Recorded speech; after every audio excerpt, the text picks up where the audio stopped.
Straight line के 5th lecture में हम लोग पढ़ने वाले हैं कि स्टैंडर्ड फॉर्म क्या है। सारा फॉर्म अभी तक देख लिया, बस स्टैंडर्ड फॉर्म बचा हुआ है। ठीक है, तो लास्ट वाला चीज हम लोग देख लेते हैं, स्टैंडर्ड फॉर्म।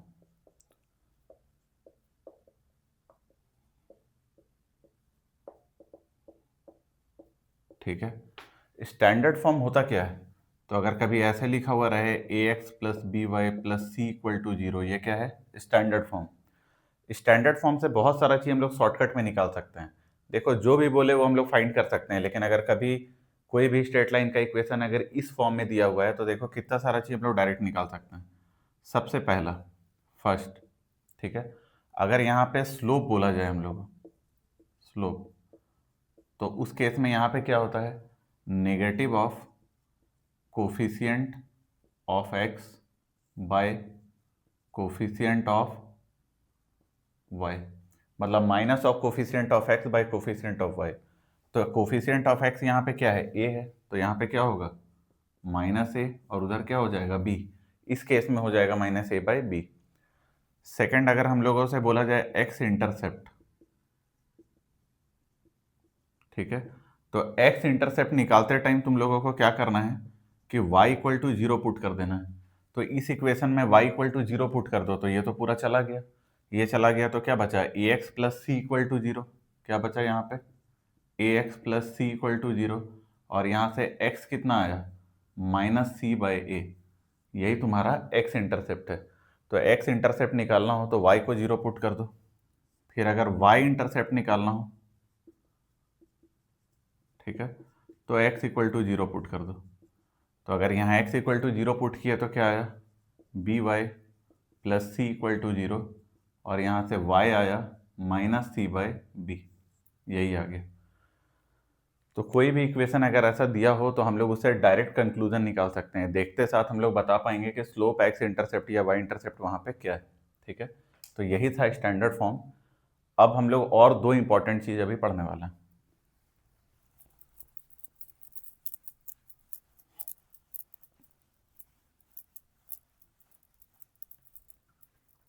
देखो, अब है डिस्टेंस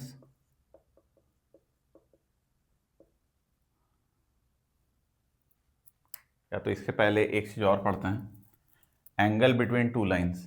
ठीक है, एंगल बिटवीन टू लाइंस,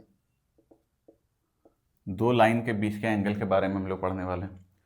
तो मान लेते हैं कि मेरे पास दो इक्वेशन है। सबसे पहला इक्वेशन है a one x plus b one y plus c one equal to zero, और इसका जो स्लोप है वो है एम वन। इसके स्लोप को क्या माने? M one. दूसरा इक्वेशन है a two x plus b two y plus c two equal to zero, और इसका स्लोप क्या है? M two. और अगर ये दोनों लाइन इंटरसेक्ट कर रहा है यहाँ पे कहीं ऐसे, ये है लाइन वन, ये है लाइन टू, तो ये लाइन वन है और ये क्या है? Line two. अगर ये दोनों इंटरसेक्ट कर रहा है तो हम लोगों को इसके बीच का एंगल थीटा निकालना है। ठीक है, यही मेरा टारगेट है। एक का स्लोप है m1 और दूसरे का स्लोप है m2। तो होता क्या है वो जानते हैं पहले यहाँ पे। ठीक है, अगर हम लोग इसको डायरेक्ट भी करना चाहें तो ये डायरेक्ट भी कर सकते हैं और इसका डेरिवेशन भी कर सकते हैं। ठीक है, इसको बाद में ये कहाँ से आया डिराइव करके भी हम लोग देख सकते हैं। तो इतना डेरिवेशन इंपॉर्टेंट नहीं है, बस हम लोग डायरेक्ट जान लेते हैं कि क्या है। तो इसके पहले हम लोगों को अब क्या जानना जरूरी है कि अगर ये एंगल थीटा है दोनों लाइन के बीच में, तो यहाँ भी तो एक एंगल है, ये भी तो एंगल अल्फा है, और ये भी यही दो लाइन के बीच का एंगल है। तो तुम देखो, ये अल्फा और थीटा मिलकर कितना बन रहा है? एक स्ट्रेट लाइन बन रहा है। तो हम लोग क्या बोल सकते हैं? Theta plus alpha equal to कितना? 180 डिग्री। अब एक चीज सोचो, अगर थीटा 90 हो और अल्फा भी 90 हो तो 90 प्लस 90 कितना हो गया? 180 डिग्री। लेकिन अगर थीटा 90 से कम होगा तो अल्फा 90 से क्या हो जाएगा? ज़्यादा हो जाएगा। और थीटा अगर 90 से ज़्यादा होगा तो अल्फा 90 से कम होगा। तो इसका मतलब हम लोग को एक बात समझ में आया कि अगर थीटा एक्यूट होगा, ठीक है, तो अल्फा क्या हो जाएगा? ऑब्ट्यूज हो जाएगा। ठीक है, और अगर थीटा ऑब्ट्यूज होगा तो अल्फा क्या हो जाएगा? एक्यूट हो जाएगा। ये नॉर्मल सा चीज़ है। तो हम लोग जनरली एक्यूट एंगल निकालते हैं। ठीक है, इसीलिए जब भी हम लोग कैलकुलेशन करेंगे तो मॉड लिए हुए रहते हैं। मॉड का मतलब है कि एक अगर एक्यूट एंगल देगा तो दूसरा वाला क्या दे देगा? ऑब्ट्यूज एंगल दे देगा। ठीक है, ये नॉर्मल सा बात है, जानने वाला। इसके आगे अब मेन काम का चीज़ सीखते हैं। तो हम लोग फाइनली क्या निकालने वाले हैं, थीटा। मान लेते हैं वो थीटा कौन सा एंगल है, एक्यूट एंगल है, ठीक है। तो इसको हटाते हैं, सिर्फ हम लोग थीटा निकालने वाले हैं। तो अगर बात थीटा का करें तो वो फॉर्मूला क्या होता है, tan थीटा इक्वल टू, हम लोग डायरेक्ट याद रखते हैं क्या, m1 minus m2 whole divided by 1 plus m1 m2, यही फॉर्मूला होता है, ठीक है। अगर हम लोग जानना चाहें कि ये कहाँ से आया, तो अगर ये कुछ एक्स एक्सिस है, एक लाइन अगर मेरा यहाँ पे है, ठीक है, दूसरा लाइन कुछ ऐसे है, या तो यहाँ पे ये एंगल अगर अल्फा बना रहा है और ये एंगल बीटा बना रहा है, ठीक है, और इन लोग दोनों के बीच का जो एंगल है वो क्या है, थीटा है। तो एक बात बताओ, अगर एक्स एक्सिस से कोई एंगल बना रहा होता है तो उसको हम लोग क्या, अगर tan अल्फा बोलते हैं तो वही तो स्लोप m1 होता है। और ये एक्स एक्सिस से अगर कोई एंगल बीटा बना रहा होता है तो इसका tan बीटा क्या होता है, tan बीटा स्लोप ही होता है। मतलब इस लाइन का स्लोप है tan बीटा, जिसको हम लोग m2 बोल दे रहे हैं, और इस लाइन का स्लोप है अल्फा, जिसको हम लोग tan अल्फा बोल दे रहे हैं, जो कि m1 बोल दे रहे हैं। मेरा टारगेट निकालना है थीटा, ठीक है, क्या टारगेट है, थीटा। तो थीटा कैसे समझें, तो तुम एक बार देखो, अगर ये थीटा है तो ये अंदर वाला भी एंगल क्या हो गया, थीटा, वर्टिकली ऑपोजिट एंगल। ये थीटा है तो ये भी थीटा आ गया। अब हम लोग एक ट्रायंगल का रूल पढ़े थे, क्या पढ़े थे, कि अगर एक ऐसा कोई भी ट्रायंगल दिया है, ये बाहर का एंगल कुछ भी अगर मान लो बीटा है, यहाँ वाला थीटा है, और ये क्या है, अल्फा, तो exterior angle equal to sum of two opposite interior angle, ऐसा पढ़े थे कि बाहर वाला एंगल जो होता है वो सम ऑफ टू अपोजिट, उल्टे साइड वाला इंटीरियर एंगल के बराबर होता है। वही लॉजिक अगर यहाँ लगाएं तो हम लोग यहाँ बीटा को क्या बोल सकते हैं, बीटा को बोल सकते हैं थीटा प्लस अल्फा। और यहाँ से मेरे पास थीटा कितना आया, वो आया मेरे पास बीटा माइनस अल्फा, ठीक है। अब यहाँ एक बार ध्यान से देखो, ये थीटा क्या है, तो थीटा ही तो हम लोग को निकालना है। और ये बीटा क्या है, देखो तो यहाँ पे, तो बीटा आ जाएगा मेरा tan इनवर्स m2, ठीक है। और यहाँ से अल्फा क्या आ जाएगा, वो आ जाएगा tan इनवर्स m1। उसको यहाँ पुट करेंगे तो थीटा कितना आ जाएगा, tan inverse m2 minus tan inverse m1। अब इनवर्स ट्रिग्नोमेट्रिक फंक्शन में हम लोग पढ़े हुए हैं, ठीक है, क्या पढ़े हुए हैं, कि अगर tan inverse a minus tan inverse b हो तो उसको हम लोग लिखते हैं tan inverse a minus b और divided by 1 plus A B, ठीक है, ये हुआ। अब दोनों साइड तुम लोग tan ले लो, तो यहाँ पे क्या आ गया, tan थीटा, और यहाँ tan लेंगे तो tan और tan इनवर्स क्या हो जाएगा, कैंसिल आउट हो जाएगा, और बचेगा क्या, मॉड में ये क्या बचेगा, क्योंकि हम लोग को पता नहीं ना है m1 m2 में क्या है, एक एंगल ये देगा तो दूसरा एंगल ये देगा, एक एक्यूट देगा तो एक ऑब्ट्यूज देगा, इसीलिए मॉड लगा लेंगे, और क्या आएगा, m2 minus m1 whole divided by 1 plus whole divided by, ठीक है, 1 प्लस m1 m2। तो ये इसका डेरिवेशन है, ठीक है। तो डेरिवेशन याद नहीं भी रहा तो कोई फर्क नहीं पड़ता है, डेरिवेशन इंपॉर्टेंट नहीं है, इंपॉर्टेंट ये है कि तुमको ये फॉर्मूला याद होना चाहिए, क्योंकि ये फॉर्मूला पे बहुत क्वेश्चन आता है, ठीक है। तो ये फॉर्मूला को अभी रहने देते हैं और उस साइड जो भी लिखा हुआ है उसको हम रब करने वाले हैं।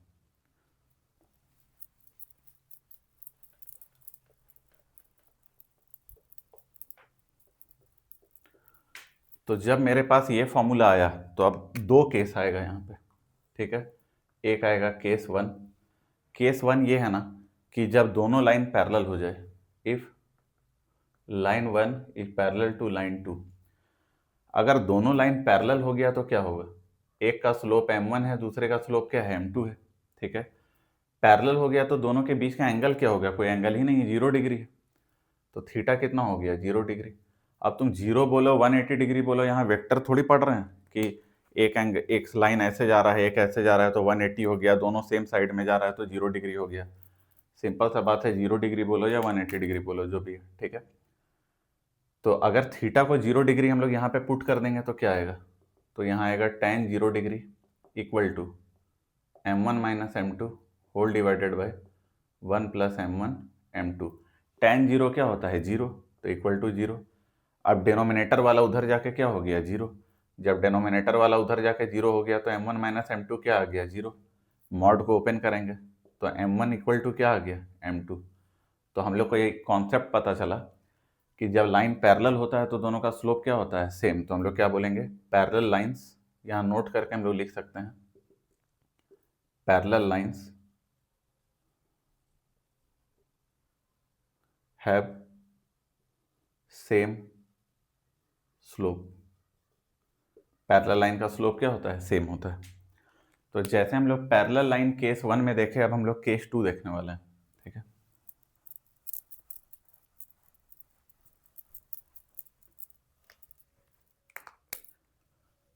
केस 2 है तुम्हारा कि if line 1 is perpendicular to line 2, और अगर लाइन 1 लाइन 2 के परपेंडिकुलर हो तो देखो क्या होगा, एक का स्लोप m1 है, दूसरे का स्लोप क्या है, m2 है।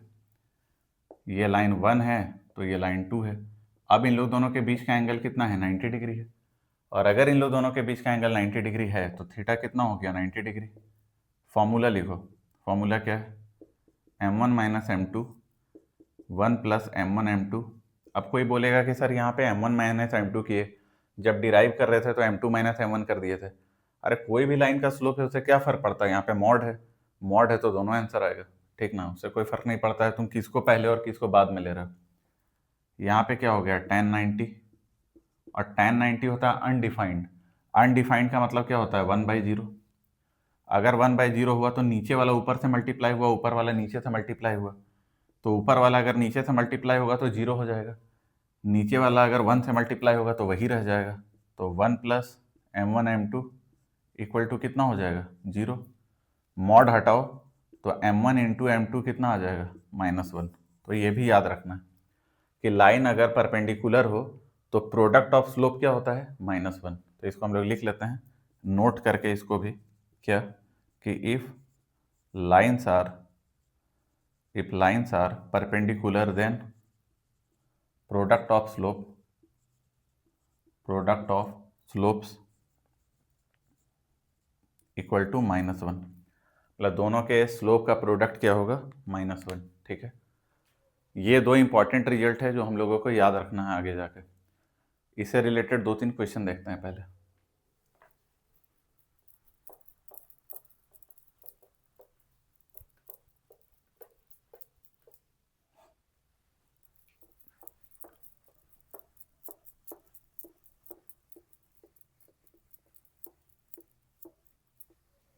देखो, अब जब हम लोग क्वेश्चन सॉल्व करेंगे तो हम लोग नॉर्मल वे में भी सॉल्व कर सकते हैं, और एक थोड़ा ट्रिक होता है उससे भी हम लोग क्वेश्चन को सॉल्व कर सकते हैं। तो जब हम क्वेश्चन अभी देंगे तो तुमको सॉल्व करने का 2 तरीका सिखाएंगे, ठीक है, नॉर्मल भी या तो ट्रिक से भी। तो पहले उसके लिए हम तुम लोग को एक ट्रिक बता रहे हैं, वो भी याद रखो। क्या होता है वो ट्रिक, होता ये है कि अगर एक लाइन कोई भी पैरेलल है, ठीक है, if L1 is parallel to L2, तो अगर एक लाइन पैरेलल है तो एक लाइन है क्या, ax plus b Y plus C equal to 0। तो अगर इसके पैरेलल लाइन हम लोग ड्रॉ करेंगे ना, ये अगर लाइन 1 है और इसके पैरेलल हम लोग को कोई लाइन 2 ड्रॉ करना है, तो यहाँ से यहाँ तक का चीज़ क्या होता है, सेम होता है। जो लिखा हुआ है उसको चुपचाप लिख दो वैसे ही। तो वो क्या होगा, ax प्लस बी वाई, लेकिन जो कांस्टेंट है ना वो चेंज हो जाएगा। वो कांस्टेंट कोई नया कांस्टेंट इक्वल टू सी आ जाएगा, ठीक है। यही होता है कोई नए लाइन का इक्वेशन डायरेक्ट, ठीक है, बिना कोई कैलकुलेशन। अगर डायरेक्ट लिखना है तो हम लोग ऐसे लिख सकते हैं। बाद में कोई कंडीशन दिया रहेगा, वो कंडीशन को सेटिस्फाई करके के का वैल्यू निकाल के वापस से के का वैल्यू इसमें पुट कर देंगे और मेरा आंसर आ जाएगा, ठीक है। सेकंड, अगर इफ लाइन 1 है वो परपेंडिकुलर है लाइन 2 के, और फिर से वही वापस लाइन 1 अगर दिया हुआ है ax plus b Y plus C equal to 0, तो अगर तुमको लाइन 2 चाहिए यहाँ पे, तो अब क्या करेंगे ना कि बिना साइन का, साइन के साथ नहीं, साइन को छोड़ के जो y का कोफिशियंट है वो x के साथ आ जाएगा, x का कोफिशियंट y के साथ चला जाएगा, और बीच में जो भी साइन है उसको उल्टा कर दो। फिर से बता रहे हैं, साइन को छोड़ के, ऐसा नहीं कि जो b का साइन है वो साइन के साथ इधर चला जाएगा, नहीं, साइन के साथ नहीं जाएगा। y के बगल में जो भी नंबर लिखा हुआ है विदाउट साइन, मतलब you will have to always take positive value, whether it is negative और positive, you will have to take only positive value, ठीक है। तो y के बगल में जो भी है वो इधर x के साथ आ जाएगा, x के बगल में जो भी है वो y के साथ चला जाएगा, और बीच में अगर प्लस का साइन है तो माइनस हो जाएगा, माइनस का साइन है तो प्लस हो जाएगा। ठीक है, तो देखो ये क्या आ जाएगा bx, और यहाँ क्या है ay, और बीच में क्या आ जाएगा माइनस, और कोई नया कांस्टेंट k आ जाएगा।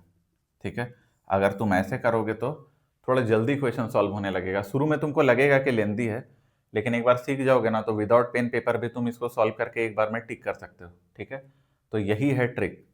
अब हम इस पे 2-3 क्वेश्चन करते हैं।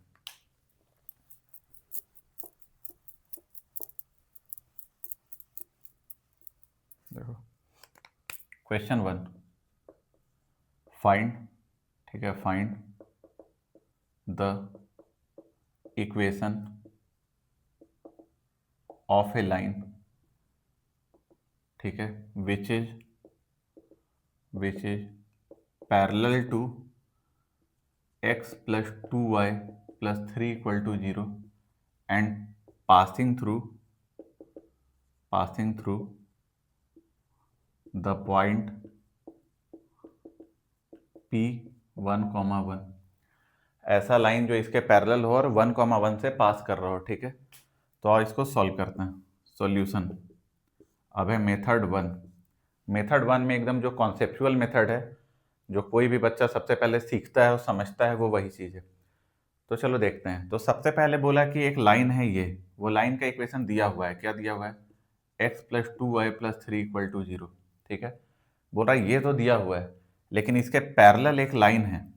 ठीक है, तो इसके पैरेलल तो बहुत लाइन हो सकता है, इसके पैरेलल इनफाइनाइट लाइन हो सकता है, यहाँ यहाँ पूरा पैरेलल हो सकता है। लेकिन वो पैरेलल लाइन का खासियत ये है ना कि उसमें एक पॉइंट लाई कर रहा है। कौन सा पॉइंट लाई कर रहा है? 1,1। ठीक है, इसका तुमको इक्वेशन निकालना है। तो कैसे निकालेंगे? देखो, ये जो है इसका नाम दो लाइन 1 और इसका नाम क्या दो? लाइन 2। तो इसका जो है ये नाम दे दो M1 और इसका नाम क्या दे दो? M2। तुम बताओ, अभी अभी बोले थे क्या ये स्टैंडर्ड फॉर्म है? हाँ है। अगर ये स्टैंडर्ड फॉर्म है तो उसमें स्लोप कैसे निकालते थे? Minus of coefficient of x bye coefficient of y। तो एक माइनस का साइन दो, कोफिशिएंट ऑफ x, और याद रखना coefficients are always taken with sign. वो जो ट्रिक वाला बताए थे ना कि बिना साइन का इधर उधर जाता है, वो कोफिशिएंट नहीं है, वो बस ट्रिक था। लेकिन यहाँ हम लोग कोफिशिएंट वर्ड बोल रहे हैं, इसका मतलब coefficients are taken with sign. तो क्या करेंगे? माइनस कोफिशिएंट ऑफ x, तो x के बगल में कौन है? 1, और y के बगल में कौन है? 2। तो m1 कितना निकला? -1/2। हम लोग क्या बोलेंगे? As L1 is parallel to L2, so m1 equal to m2, दोनों इक्वल होगा, और कितना होगा? -1/2। तो जैसे इस लाइन का स्लोप मेरा आ गया -1/2, तो इस लाइन का स्लोप भी पता है, इस लाइन का पॉइंट भी पता है। तो इक्वेशन क्या आएगा बताओ? इक्वेशन तो सीखे ही थे, अगर एक पॉइंट और एक स्लोप पता है तो y minus y1 equal to m, और यहाँ पे x माइनस x1। थोड़ा सॉल्व करो इसको, तो क्या आएगा? 2 इधर आ जाएगा तो 2y, ठीक है, -2 इक्वल टू -x प्लस 1।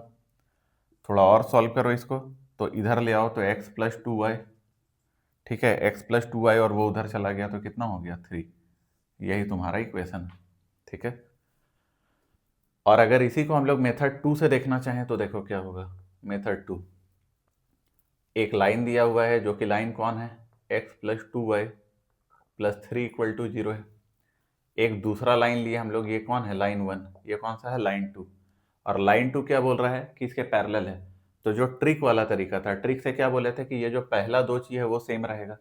तो ये पहला दो चीज को सेम रखो, x प्लस 2y, लेकिन कांस्टेंट क्या बोले थे? वो अलग हो जाएगा।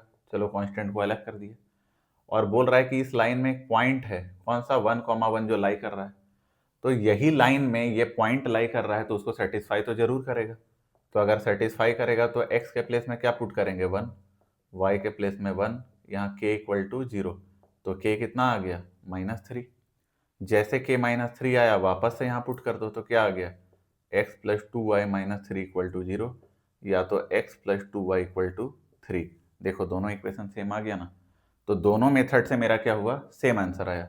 तुमको जो अच्छा लगे उसको फॉलो करो, लेकिन अगर मेरा सजेशन सुनोगे तो ये फॉलो करना, इससे बहुत जल्दी आंसर आ जाता है विदाउट कैलकुलेशन। ठीक है, तो जैसे हम पैरेलल लाइन का एक क्वेश्चन करवाए, एक क्वेश्चन तुमको परपेंडिकुलर लाइन का देते हैं। ठीक है,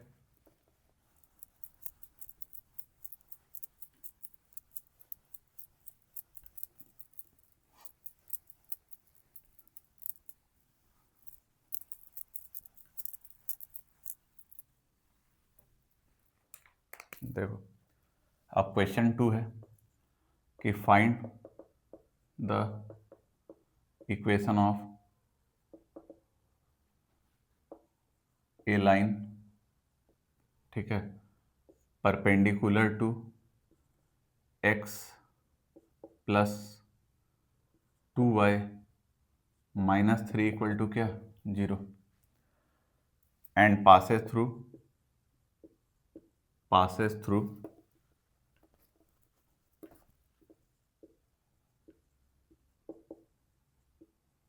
पॉइंट P। कौन सा? अब की बार मान लो फिर से वही 1,1 ले लो। सीखने से मतलब है, कैलकुलेशन इजी रहे तो ज़्यादा ठीक है। तुम क्वेश्चन करना, बहुत सारा क्वेश्चन अवेलेबल है, उसमें बहुत सारा और अच्छा खासा पॉइंट दिया रहेगा जो थोड़ा कैलकुलेशन बढ़ा दे। तो अगर ये हम लोग को करना है तो फिर से वही करते हैं मेथड 1, ठीक है। मेथड 1 में क्या बोला कि एक लाइन ऐसे है, ये लाइन 1 है, ये क्या दिया हुआ है x plus 2y minus 3 equal to 0। तुमको इससे परपेंडिकुलर लाइन निकालना है, और वो परपेंडिकुलर लाइन में कौन सा पॉइंट लाई कर रहा है 1,1।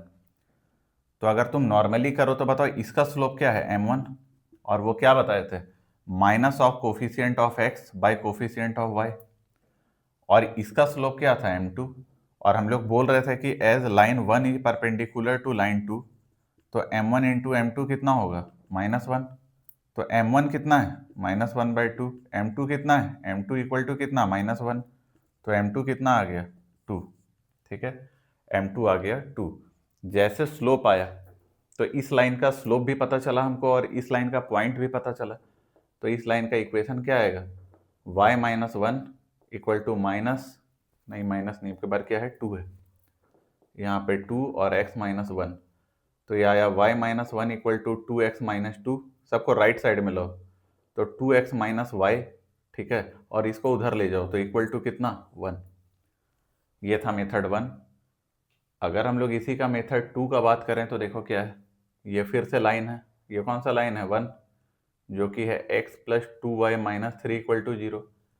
इसके परपेंडिकुलर लाइन का अगर हम लोग बात करें तो वो एक पॉइंट 1,1 से पास हो रहा है। लेकिन ट्रिक से डायरेक्ट लिखने का क्या बोले थे कि ये दोनों सेम नहीं रहेगा, सेम कब रहता था पैरेलल लाइन में। अब की बार क्या हो जाएगा, तो अब की बार तुम देखो x के बगल में कुछ नहीं है मतलब 1 है, y के बगल में 2 है बिना साइन का, तो जो x के बगल वाला है वो y के पास चला जाएगा, y के बगल वाला x के पास आ जाएगा, मतलब यहाँ आएगा 2x और यहाँ आ जाएगा y, ठीक है। बीच में प्लस का साइन है तो यहाँ क्या हो जाएगा माइनस, और एक नया कांस्टेंट k आ जाएगा, ठीक है। अब तुम एक बात बताओ, इस पे एक पॉइंट लाई कर रहा है कौन सा 1,1, तो उसको सेटिस्फाई करेगा, ठीक है। प्लस k इक्वल टू क्या 0, तो k कितना आ गया 2 माइनस 1 1, तो ये क्या k माइनस 1 आ गया। जैसे k माइनस 1 आया यहाँ पुट कर दो तो क्या आया 2x minus y minus 1 equal to 0, या तो 2x minus Y equal to 1, देखो सेम आ गया। तो इस तरीके से हम लोग क्वेश्चन को सॉल्व कर सकते हैं। जो नेक्स्ट वीडियो है उसमें हम लोग distance between two parallel line and distance of A point from A line, ये दो टॉपिक पढ़ेंगे और इस पर कुछ क्वेश्चन करेंगे। Thank you.